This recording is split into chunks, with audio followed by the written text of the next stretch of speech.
mantan Menko Polhukam terus-terusan menyerang Presiden Joko Widodo. Ya, Presiden Joko Widodo dituduh tidak punya political will untuk menegakkan hukum di Indonesia. Banyak orang-orang pelanggar hukum yang melenggang saja. Inilah Mahfud MD yang begitu geram kepada Presiden Joko Widodo.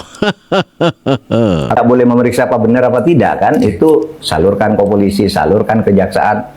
Nggak jalan ya, kita fungsinya koordinasi. Dan memang kejaksaan, kepolisian di samping pertimbangan politik, kasusnya banyak sekali kan, dan ini menyangkut orang-orang yang gede lah, gitu ya. Begitu ya. Oleh sebab itu menurut saya, karena begini, penegakan hukum itu sebenarnya tergantung pada political will seorang presiden. Itu kuncinya. Kalau presiden, saya tidak melihat Pak Jokowi punya political will selama ini, karena laporan-laporan sudah sering masuk. Bahkan saya pernah laporan sendiri tentang beberapa kasus bersama Pak Luhut pula, saya lapor. Iya, nanti dia tidak jalan juga. Ketika Pak Mahfud menjadi Menko Polhukam? Iya, saya pernah bersama Pak Luhut menghadap presiden. Ini Pak, ini, iya, gitu aja, tidak jalan juga. Itulah Mahfud MD yang melaporkan kasus kepada Presiden tetapi tidak ditindaklanjuti, kata Mahfud MD. Sebetulnya itu sangat keliru ya. Seharusnya Mahfud MD lah yang menegakkan hukum itu sendiri, karena Mahfud adalah Menko Polhukam yang merupakan sebagai pembantu Presiden. Maka lucu sekali Mahfud MD malah menyuruh Presiden untuk menegakkan hukum. Ini kan sangat lucu. Sedangkan Mahfud MD adalah merupakan praktisi hukum itu sendiri. Seharusnya Mahfud MD lah yang menegakkan, bukan malah meminta Presiden untuk menegakkan hukum. Mahfud mengatakan bahwa Pak Jokowi tidak punya political will untuk menegakkan hukum selama ini. Ini kan sangat lucu sekali. Seharusnya penegakan hukum ya dilaksanakan oleh Mahfud MD sebagai Menko Polhukam, di mana membawai dari hukum begitu ya. Ada Menhan, kemudian ada tentara, polisi dan sebagainya, itu kan di bawah Menko Polhukam. Seharusnya Mahfud MD lah yang menjalankan, bukan malah melaporkannya kepada Presiden. Ini saya kira lucu sekali. Mahfud MD tidak mengetahui tupoksinya bagaimana. Seharusnya Presiden sendirilah yang menyuruh Mahfud MD untuk melaksanakan tugas daripada hukum itu sendiri, bukan malah sebaliknya. Mahfud MD menuduh Mulyono semakin parah permainan hukumnya. Seharusnya Mahfud MD tahu siapalah yang memainkan hukum begitu. Jangan langsung menuduh kepada Mulyono dan Pak Jokowi. Ini adalah sebentuk bentuk pelecehan kepada Presiden Joko Widodo. Ya, luar biasanya Mahfud MD ini ya. Penegakan hukum seharusnya dilaksanakan oleh Mahfud MD sebagai Menko Polhukam. Bahkan malah sekarang menyerang balik kepada Presiden Joko Widodo yang telah memberikan tugas untuk penegakan hukum itu sendiri. Siapa yang kalah? Begitu diumumkan kita kalah, saya sendiri, wah ini udah nggak bisa gitu dalam hati ya. Tapi konstituen minta digugat, ya saya ikuti aja dulu, ikutin. Yeah. Nah sudah itu saya mulai mengingatkan, jangan main-main dengan hukum. Kok sudah bicara biasa seperti dulunya, saya biasanya kompromi ambil jalan tengah kan. Ini supaya dimaklumi ini terjadi gini, ayo negara jalan harus gini. Ini rupanya Pak Mulyono secara politik ya, Pak Mulyono itu semakin parah mainnya. Pak Jokowi maksudnya kan? Iya. Kenapa? Kok kemudian main lagi di Mahkamah Agung? Wah. Tapi ini confirm Pak ya, bahwa itu semua desain dari... Ya diyakini secara politik. Diyakini secara politik. Iya kan? Gimana caranya seorang hakim agung memutus sesuatu yang menurut undang-undang hanya boleh dibatalkan oleh Mahkamah Konstitusi. Lalu menjadi konform bahwa salah keputusan Mahkamah Agung ini ketika MK memutus bahwa itu bukan urusan Anda. Ini udah benar nih undang-undang, kan menjadi konform. Bahwa itu ada permainan. Nah, siapa yang main lalu itu analisis politik kan. Betul. Dia bisa nunjuk orang begitu, tapi analisis politik itu memungkinkan karena yang paling berkepentingan di situ memang keluarga Pak Jokowi. Bahkan si Kaisang bilang, "Oh, saya siap calon." Kan gitu kan. Bahkan sebelum diberitakan pergi ke dengan apa namanya private jet ke Amerika, itu kan dia masih mau deklarasi di Jawa Tengah. Di Jawa Tengah kan. Betul. Siap deklarasi. Nah, sebelum itu lagi dia sudah menyatakan, saya siap menjadi calon baik melawan Ridwan Kamil maupun melawan Anies untuk Jakarta. Masih ada tuh rekamannya semua. Artinya dia yang berkepentingan dengan itu semua. Nah, maka saya bilang, waduh, ini sudah parah. Sehingga saya meningkatkan tensi saya. Saya ini harus lebih belak-belakan bahwa ini permainan.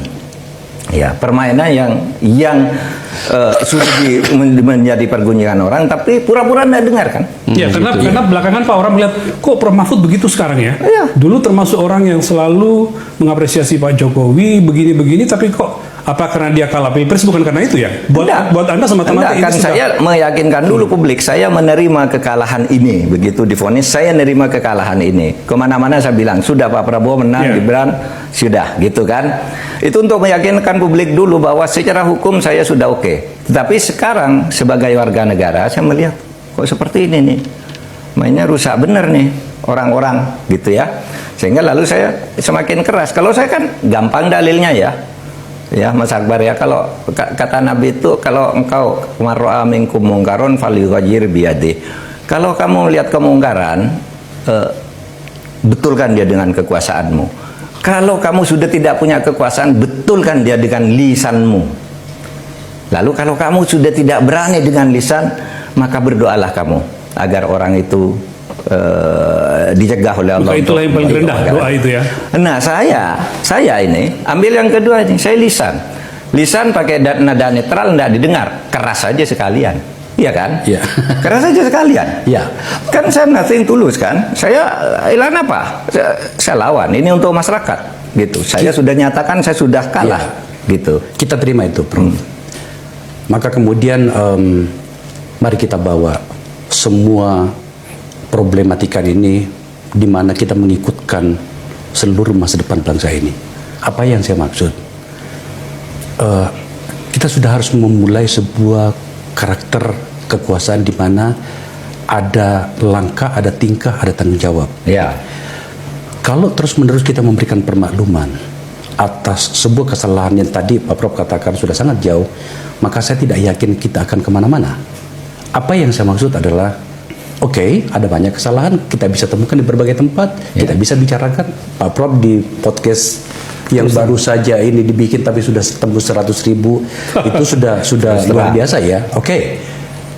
Tapi kan tidak mungkin ini hanya tanggung jawab satu orang yang memang presiden. Betul. Ya. Yang saya maksud adalah seharusnya ada banyak orang yang kita mintai pertanggungjawaban. Tidak untuk membalaskan dendam. Kekuasaan dan atau negara tidak boleh bicara tentang dendam. Ya, sebetulnya Faisal Segaf, Akbar Faisal ini bijak ya. Tidak boleh Pak Mahfud menyalahkan satu orang saja, yakni Presiden Joko Widodo.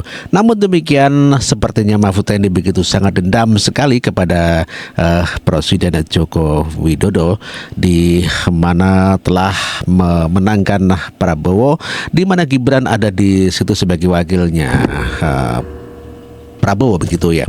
Dan kelihatannya sebetulnya Mahfud sudah mengakui secara hukum dia mengakui kekalahannya. Namun analisa politik bahwa Pak Jokowi memainkan peranan hukum. Ini bukan hukum Pak Mahfud. Pak Mahfud itu bidangnya hukum.